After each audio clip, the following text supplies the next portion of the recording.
ದಕ್ಷಿಣೇಶ್ವರದಲ್ಲಿ master.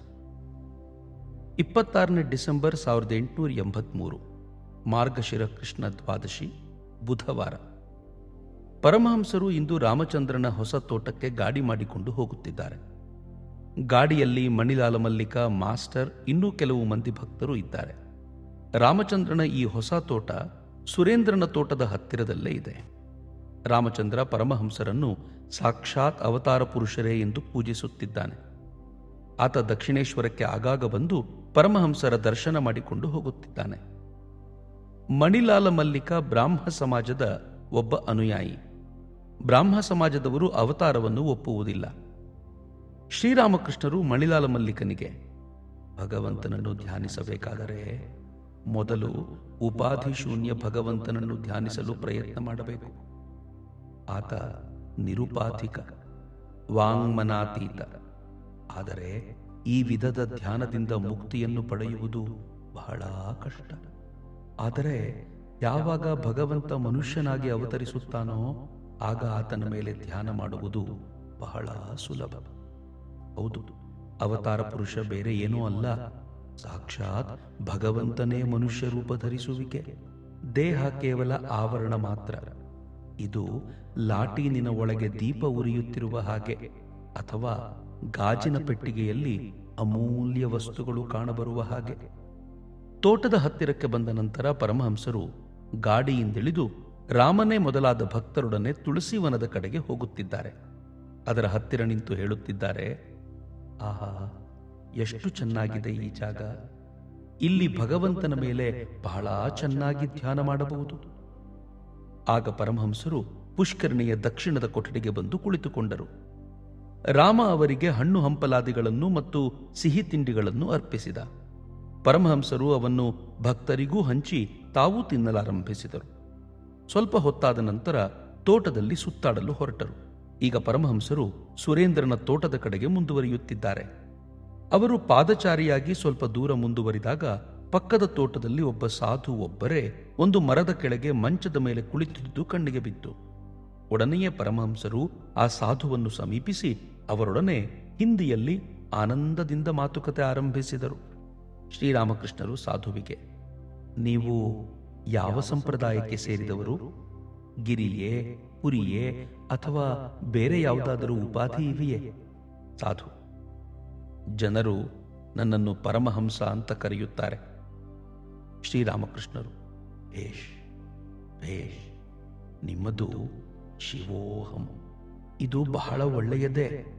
ಆದರೆ ಒಂದು ವಿಷಯ, ಈ ಸೃಷ್ಟಿ ಸ್ಥಿತಿ ಪ್ರಳಯ ಹಗಲಿರುಳು ನಡೆಯುತ್ತಾ ಇದೆಯಲ್ಲ, ಅದು ಭಗವಂತನ ಶಕ್ತಿಯಿಂದಲೇ. ಈ ಆದ್ಯಾಶಕ್ತಿಗೂ ಬ್ರಹ್ಮನಿಗೂ ಅಭೇದ. ಹೇಗೆ ನೀರೆಂಬುದು ಇಲ್ಲದಿದ್ದರೆ ಅಲೆಯೆಂಬುದು ಇರದೋ, ಹಾಗೆಯೇ ಬ್ರಹ್ಮನೆಂಬುವವನು ಇಲ್ಲದಿದ್ದರೆ ಶಕ್ತಿ ಎಂಬುವವಳು ಇರಳು. ವಾದ್ಯವೆಂಬುದು ಇಲ್ಲದಿದ್ದರೆ ಭಾಜನವೆಂಬುದೂ ಇರದು. ಎಲ್ಲಿಯವರೆಗೆ ಭಗವಂತ ನಮ್ಮನ್ನು ಈ ಲೀಲಾ ಪ್ರಪಂಚದಲ್ಲಿ ಇಡುತ್ತಾನೋ ಅಲ್ಲಿಯವರೆಗೆ ಎರಡೂ ಇರುವುದರ ಬೋಧೆಯಾಗುತ್ತದೆ. ಶಕ್ತಿ ಅಂದರೆ ಬ್ರಹ್ಮನೂ ಜೊತೆಯಲ್ಲೇ. ಇದು ರಾತ್ರಿಯ ಬೋಧೆ ಇತ್ತು ಎಂದರೆ ದಿನದ ಬೋಧೆಯೂ ಇರುವ ಹಾಗೆ. ಜ್ಞಾನದ ಬೋಧೆ ಇತ್ತು ಎಂದರೆ ಅಜ್ಞಾನದ ಬೋಧೆಯೂ ಇರಲೇಬೇಕು. ಇನ್ನೊಂದು ಅವಸ್ಥೆ ಇದೆ, ಅದರಲ್ಲಿ ಭಗವಂತ ತೋರಿಸುತ್ತಾನೆ ಬ್ರಹ್ಮ ಜ್ಞಾನಾಜ್ಞಾನಗಳಿಗೆ ಅತೀತ ಎಂಬುದಾಗಿ. ಆ ಅವಸ್ಥೆಯನ್ನು ಬಾಯಿಂದ ವರ್ಣಿಸಲಾಗುವುದಿಲ್ಲ. ಆಗ ಏನಿದೆಯೋ ಅದೇ ಇರುತ್ತದೆ. ಈ ರೀತಿಯಾಗಿ ಅನ್ಯೋನ್ಯವಾಗಿ ಮಾತುಕತೆಗಳಾಡಿದ ನಂತರ ಪರಮಹಂಸರು ತಮ್ಮ ಗಾಡಿಯ ಕಡೆಗೆ ಮುಂದುವರಿಯುತ್ತಿದ್ದಾರೆ. ಸಾಧು ಪರಮಹಂಸರನ್ನು ಗಾಡಿಗೆ ಹತ್ತಿಸಲು ಅವರೊಡನೆ ಬರುತ್ತಿದ್ದಾರೆ. ಅವರಿಬ್ಬರು ಎಷ್ಟೋ ದಿವಸಗಳಾದ ಮೇಲೆ ಸಂಧಿಸಿದ ಬಂಧುಗಳ ಹಾಗೆ ತೋಳೊಳಗೆ ತೋಳಿಟ್ಟು ನಡೆಯುತ್ತಿದ್ದಾರೆ. ಈಗ ಪರಮಹಂಸರು ಸುರೇಂದ್ರನ ತೋಟಕ್ಕೆ ಬಂದಿದ್ದಾರೆ.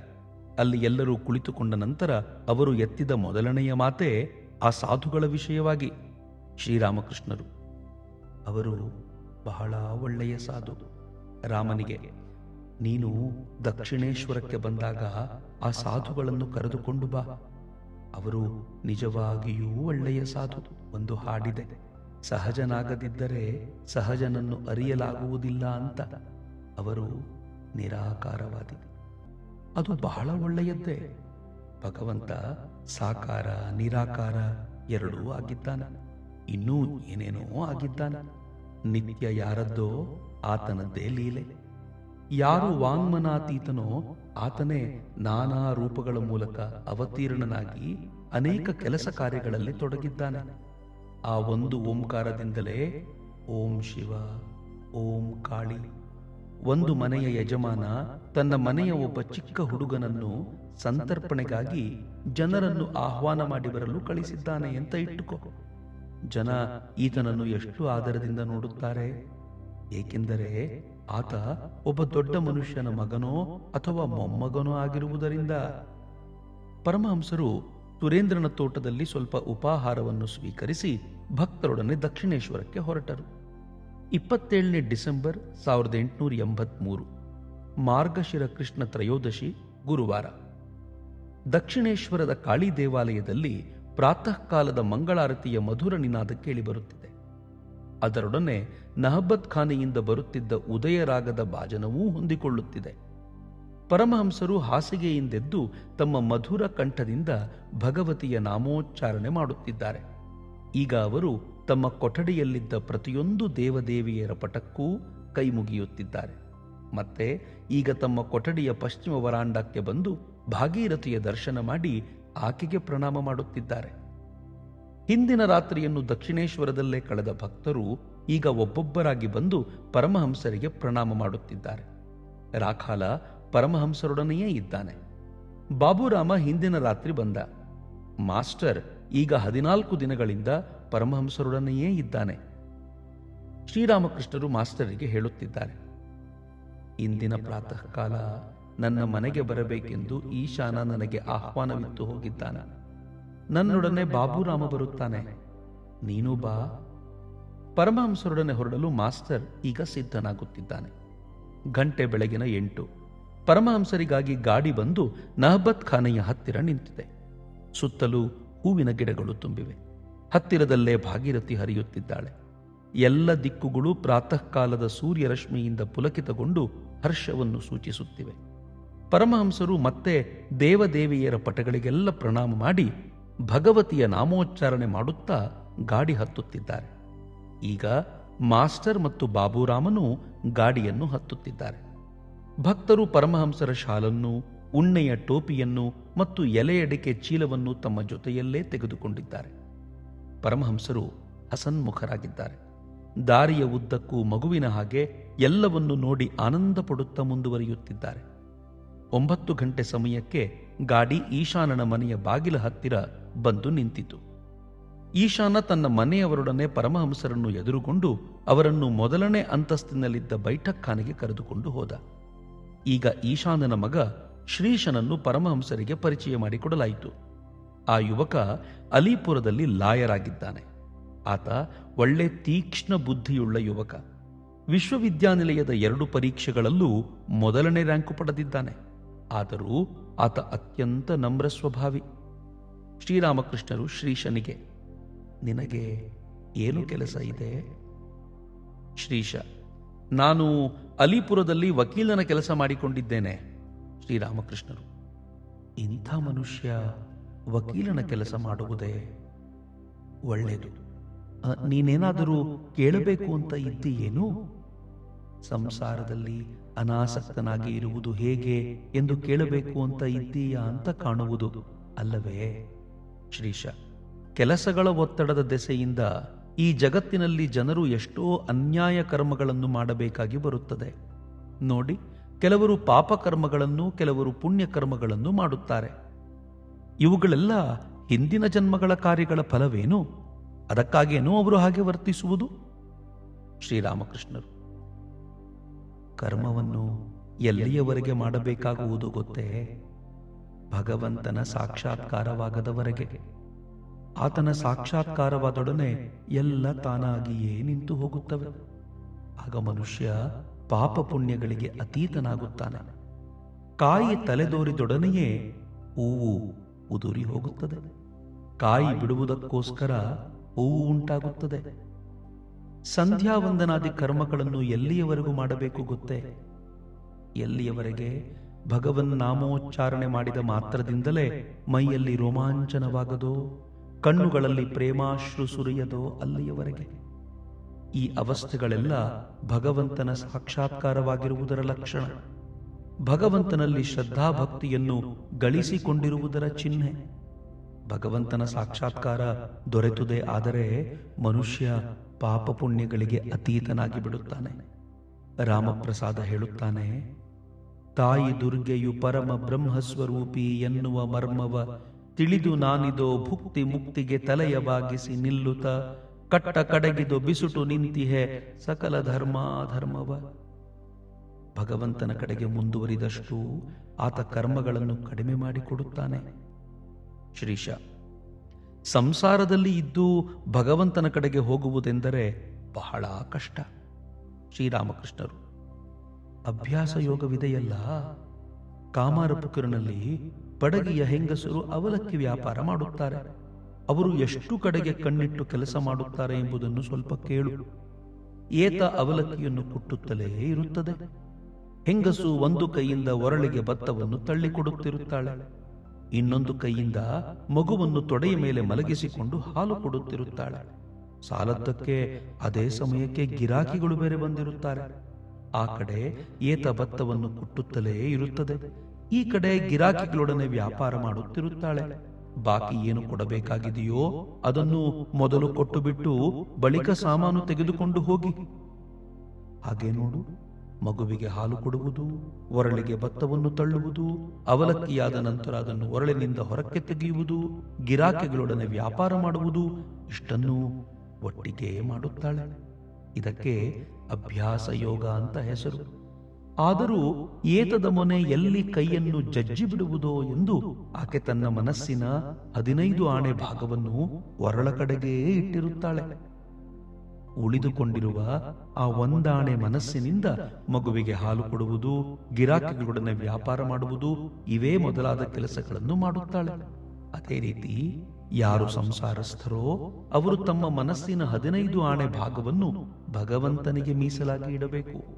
ಉಳಿದ ಒಂದಾಣೆ ಮನಸ್ಸಿನಿಂದ ಬಾಕಿ ಎಲ್ಲಾ ಕೆಲಸ ಕಾರ್ಯಗಳನ್ನು ಮಾಡಿಕೊಳ್ಳಬೇಕು. ಹಾಗೆ ಮಾಡದಿದ್ದರೆ ಸರ್ವನಾಶವಾಗುತ್ತದೆ, ಯಮನ ಕೈಗೆ ಸಿಕ್ಕಿ ಬೀಳಬೇಕಾಗುತ್ತದೆ. ಬ್ರಹ್ಮಜ್ಞಾನ ಪಡೆದುಕೊಂಡ ನಂತರ ಸಂಸಾರದಲ್ಲಿ ಇರಲು ಸಾಧ್ಯ. ಆದರೆ ಮೊದಲು ಬ್ರಹ್ಮಜ್ಞಾನವನ್ನು ದೊರಕಿಸಿಕೊಳ್ಳಬೇಕು. ಸಂಸಾರವೆಂಬ ನೀರಿಗೆ ಮನಸ್ಸೆಂಬ ಹಾಲನ್ನು ಸುರಿದರೆ ಎರಡೂ ಬೆರೆತುಕೊಂಡು ಬಿಡುತ್ತದೆ.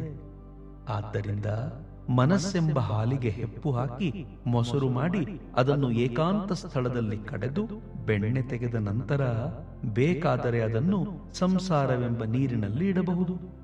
ಆದ್ದರಿಂದ ನೀನೇ ನೋಡು, ಸಾಧನೆ ಅವಶ್ಯಕ. ಪ್ರಥಮ ಅವಸ್ಥೆಯಲ್ಲಿ ನಿರ್ಜನವಾಸ ಅತ್ಯಂತ ಅವಶ್ಯಕ. ಅಶ್ವತ್ಥ ವೃಕ್ಷ ಇನ್ನೂ ಸಸಿಯಾಗಿರುವಾಗ ಅದಕ್ಕೆ ಬೇಲಿ ಹಾಕಬೇಕು. ಇಲ್ಲದಿದ್ದರೆ ಆಡು ಕುರಿಗಳು ಅದನ್ನು ತಿಂದು ಬಿಡುತ್ತವೆ. ಆದರೆ ಅದರ ಬುಡ ದಪ್ಪವಾಯಿತು ಎಂದರೆ ಬೇಲಿಯನ್ನು ತೆಗೆದು ಹಾಕಿಬಿಡಬಹುದು. ಅಷ್ಟೇ ಏಕೆ, ಆಗ ಅದಕ್ಕೆ ಆನೆ ತಂದು ಕಟ್ಟಿದರೂ ಏನೂ ಆಗದು. ಆದ್ದರಿಂದ ಮೊದಮೊದಲು ಸಾಧಕ ಆಗಾಗ ಏಕಾಂತ ಸ್ಥಳಕ್ಕೆ ಹೋಗಿ ಇರಬೇಕು. ಸಾಧನೆ ಅವಶ್ಯಕ. ನಿನಗೆ ಅನ್ನ ತಿನ್ನಬೇಕು ಅಂತ ಇಚ್ಛೆ ಇದೆ ಅಂತ ಇಟ್ಟುಕೋ. ಸುಮ್ಮನೆ ಒಂದು ಜಾಗದಲ್ಲಿ ಕುಳಿತುಕೊಂಡು ನೀನು ಹೇಳಲಾರಂಭಿಸಿದರೆ ಸೌದೆಯಲ್ಲಿ ಬೆಂಕಿ ಇದೆ, ಆ ಬೆಂಕಿಯಿಂದ ಅನ್ನವಾಗುತ್ತದೆ. ಅಷ್ಟಕ್ಕೆ ಅನ್ನ ತಯಾರಾಗಿ ಹೋಗುವುದೇ? 2 ತುಂಡು ಸೌದೆ ತಂದು ಅದನ್ನು ಉಜ್ಜಿದರೆ ಅವುಗಳಿಂದ ಬೆಂಕಿ ಹೊರಬರುತ್ತದೆ. ರಾಮರಸವನ್ನು ಕುಡಿದರೆ ಅಮಲೇರುತ್ತದೆ, ಆನಂದ ಉಂಟಾಗುತ್ತದೆ. ಅದನ್ನು ಕುಡಿಯದೆ ಸುಮ್ಮನೆ ಕುಳಿತುಕೊಂಡು ರಾಮರಸ ರಾಮರಸ ಅನ್ನುತ್ತಿದ್ದರೆ ಅಮಲೇರುವುದೇ ಅಥವಾ ಆನಂದ ಉಂಟಾಗುವುದೇ? ಬೇಕಾದಷ್ಟನ್ನು ಪುಸ್ತಕ ಓದಿ ತಿಳಿದುಕೊಳ್ಳಬಹುದು. ಆದರೆ ಭಗವಂತನಲ್ಲಿ ಭಕ್ತಿ ಇಲ್ಲದಿದ್ದರೆ, ಆತನ ಸಾಕ್ಷಾತ್ಕಾರ ಪಡೆಯಬೇಕು ಎಂಬ ಇಚ್ಛೆ ಇಲ್ಲದಿದ್ದರೆ ಎಲ್ಲವೂ ವ್ಯರ್ಥ. ವಿವೇಕ ವೈರಾಗ್ಯಗಳಿಲ್ಲದ ಬರಿಯ ವಿದ್ವಾಂಸರ ದೃಷ್ಟಿ ಕಾಮಕಾಂಚನಗಳ ಮೇಲೆ ನೆಲೆಸಿರುತ್ತದೆ. ಅದು ಬಹಳ ಎತ್ತರಕ್ಕೇನೋ ಹಾರಿ ಹೋಗುತ್ತದೆ. ಆದರೆ ಅದರ ದೃಷ್ಟಿ ಮಾತ್ರ ಹೆಣದ ಗುಂಡಿಗಳ ಕಡೆಗೆ. ಯಾವ ವಿದ್ಯೆಯಿಂದ ಭಗವಂತನ ಸಾಕ್ಷಾತ್ಕಾರ ದೊರೆಯುವುದೋ ಅದೇ ನಿಜವಾದ ವಿದ್ಯೆ. ಉಳಿದುದೆಲ್ಲ ಯಾವುದಕ್ಕೂ ಬಾರದ್ದು. ಒಳ್ಳೆಯದು. ಭಗವಂತನ ಸಂಬಂಧವಾಗಿ ನಿನ್ನ ಅಭಿಪ್ರಾಯವೇನು? ಶ್ರೀಶ: ಮಹಾಶಯರೇ, ನನಗೆ ಇಷ್ಟು ಮಾತ್ರ ಜ್ಞಾನೋದಯವಾಗಿದೆ. ಒಬ್ಬ ಜ್ಞಾನಮಯ ಪುರುಷ ಇದ್ದಾನೆ ಎಂಬುದಾಗಿ. ನಾವು ಆತನ ಸೃಷ್ಟಿಯ ಕಡೆಗೆ ನೋಡಿದ್ದೇ ಆದರೆ ಆತನ ಜ್ಞಾನದ ಪರಿಚಯ ನಮಗಾಗುತ್ತದೆ. ಇದನ್ನು ನೋಡಿ ಶೀತ ಪ್ರದೇಶದಲ್ಲಿ ಮೀನು ಮೊದಲಾದ ಜಲಚರ ಪ್ರಾಣಿಗಳನ್ನು ಬದುಕಿಸಿ ಇಡಲು ಭಗವಂತ ಎಂಥ ಕೌಶಲ ಉಪಯೋಗಿಸಿದ್ದಾನೆ ಎಂಬುದನ್ನು. ನೀರು ತಣ್ಣಗಾಗುತ್ತಾ ಆಗುತ್ತಾ ಅದು ಸಂಕುಚಿಸುತ್ತದೆ. ಆದರೆ ಒಂದು ಆಶ್ಚರ್ಯವೇನೆಂದರೆ, ನೀರು ಹಿಮಗಡ್ಡೆಯಾಗುವ ಮುನ್ನ ಅದು ಹಗುರವಾಗಿ ನೀರಿನ ಪ್ರಮಾಣ ಹೆಚ್ಚಾಗುತ್ತದೆ. ಇದರಿಂದ ಗಡ್ಡೆ ಕಟ್ಟುವ ಚಳಿಯಲ್ಲೂ ಮೀನು ಯಾವ ಆತಂಕವೂ ಇಲ್ಲದೆ ವಾಸಿಸಬಲ್ಲವು. ನೀರಿನ ಇಡೀ ಮೇಲ್ಭಾಗ ಗಡ್ಡೆ ಕಟ್ಟಿಕೊಂಡು ಬಿಡುತ್ತದೆ, ಆದರೆ ಒಳಗೆ ಮಾತ್ರ ಎಂದಿನ ನೀರೇ. ವಿಪರೀತವಾದ ತಂಗಾಳಿ ಬೀಸುವಾಗ ನೀರಿನ ಗಡ್ಡೆ ಕಟ್ಟಿದ ಭಾಗ ಆ ಶೈತ್ಯವನ್ನು ತಡೆದು ಬಿಡುತ್ತದೆ, ಒಳಗಿನ ನೀರು ಮಾತ್ರ ಬೆಚ್ಚಗೆ ಇರುತ್ತದೆ. ಶ್ರೀರಾಮಕೃಷ್ಣರು: ಭಗವಂತನಿದ್ದಾನೆ ಎಂಬುದಕ್ಕೆ ಈ ಜಗತ್ತಿನ ಕಡೆ ನೋಡಿದರೇನೇ ಸಾಕು. ಆದರೆ ಆತನ ವಿಷಯವಾಗಿ ಕೇಳುವುದು ಒಂದು, ಆತನನ್ನು ನೋಡುವುದು ಇನ್ನೊಂದು, ಆತನೊಡನೆ ಮಾತುಕತೆಯಾಡುವುದು ಮತ್ತೊಂದು ವಿಧದ ಅನುಭವ. ಕೆಲವರು ಹಾಲಿನ ವಿಷಯವಾಗಿ ಕೇಳಿದ್ದಾರೆ, ಇನ್ನು ಕೆಲವರು ಅದನ್ನು ನೋಡಿದ್ದಾರೆ, ಮತ್ತೆ ಕೆಲವರು ಅದನ್ನು ಕುಡಿದಿದ್ದಾರೆ. ಹಾಲನ್ನು ನೋಡಿದಾಗ ಆನಂದವೇನೋ ಆಗುತ್ತದೆ, ಆದರೆ ಕುಡಿದಾಗ ಬಲ ಉಂಟಾಗುತ್ತದೆ, ದೇಹ ಪುಷ್ಟಿಗೊಳ್ಳುತ್ತದೆ. ಭಗವಂತನನ್ನು ದರ್ಶನ ಮಾಡಿದಾಗ ಶಾಂತಿಯೇನೋ ದೊರೆಯುತ್ತದೆ, ಆದರೆ ಆತನೊಡನೆ ಮಾತುಕತೆಯಾಡಿದರೆ ಆನಂದ ಉಂಟಾಗುತ್ತದೆ, ಬಲವು ಅಧಿಕವಾಗುತ್ತದೆ. ಶ್ರೀಶ: ಆತನನ್ನು ಪ್ರಾರ್ಥಿಸಲು ಸಮಯ ದೊರೆಯುತ್ತಿಲ್ಲ. ಶ್ರೀರಾಮಕೃಷ್ಣರು: ಅದೇನೋ ನಿಜ. ಸಮಯವಾಗದೇ ಇತ್ತು ಎಂದರೆ ಏನೂ ದೊರೆಯದು. ಒಂದು ಮಗು ತನ್ನ ತಾಯಿಗೆ ಹೇಳಿತು, ದೇಹ ಬಾಧೆಯುಂಟಾದಾಗ ನನ್ನನ್ನು ಎಬ್ಬಿಸು. ತಾಯಿ ಹೇಳಿದಳು, ಮಗು, ದೇಹ ಬಾಧೆಯೇ ನಿನ್ನನ್ನು ಎಬ್ಬಿಸಿ ಬಿಡುತ್ತದೆ, ನಾನೇನೂ ಕಷ್ಟ ತೆಗೆದುಕೊಳ್ಳಬೇಕಾಗಿಲ್ಲ. ಯಾರಿಗೆ ಏನು ಕೊಡಬೇಕು ಎಂಬುದನ್ನು ಭಗವಂತ ಮೊದಲೇ ಇತ್ಯರ್ಥ ಮಾಡಿಕೊಂಡು ಬಿಟ್ಟಿದ್ದಾನೆ. ಒಬ್ಬಳು ಅತ್ತೆ ತನ್ನ ಸೊಸೆಯಂದರಿಗೆ ಒಂದು ಬಟ್ಟಲಿನಿಂದ ಅಳೆದು ಅಳೆದು ಅನ್ನ ಬಡಿಸುತ್ತಿದ್ದಳು. ಆದರೆ ಅದು ಅವರಿಗೆ ಸಾಕಾಗುತ್ತಿರಲಿಲ್ಲ. ಒಂದು ದಿನ ಆ ಬಟ್ಟಲು ಒಡೆದು ಹೋಯಿತು. ಅದನ್ನು ನೋಡಿ ಸೊಸೆಯರಿಗೆಲ್ಲ ಬಹಳ ಆನಂದವಾಯಿತು. ಆದರೆ ಅತ್ತೆ ಅವರಿಗೆ ಹೇಳಿದಳು, ನೀವು ಕುಣಿದು ನಲಿಯಬಹುದು, ಆದರೆ ನೋಡಿ ನನ್ನ ಕೈಯಳತೆ ಇದ್ದೇ ಇದೆ. ಶ್ರೀಶನಿಗೆ: ಇನ್ನೇನು ತಾನೇ ಸಾಧ್ಯ? ಆತನ ಪಾದ ಪದ್ಮಗಳಲ್ಲಿ ನಿನ್ನ ಸರ್ವಸ್ವವನ್ನೂ ಸಮರ್ಪಿಸಿಬಿಡು. ಆತನಿಗೆ ನಿನ್ನ ವಕಾಲತ್ತು ವಹಿಸಿಬಿಡು. ಆತನಿಗೆ ಯಾವುದು ಶ್ರೇಯಸ್ಕರವಾದ್ದು ಅಂತ ತೋರುವುದೋ ಆತ ಅದನ್ನು ನಿನಗೆ ಕರುಣಿಸಲಿ. ದೊಡ್ಡ ಮನುಷ್ಯರ ಮೇಲೆ ಭಾರ ಹಾಕಿದರೆ ಅವರು ಎಂದಿಗೂ ನಿನಗೆ ಕೆಟ್ಟದ್ದನ್ನು ಮಾಡುವುದಿಲ್ಲ.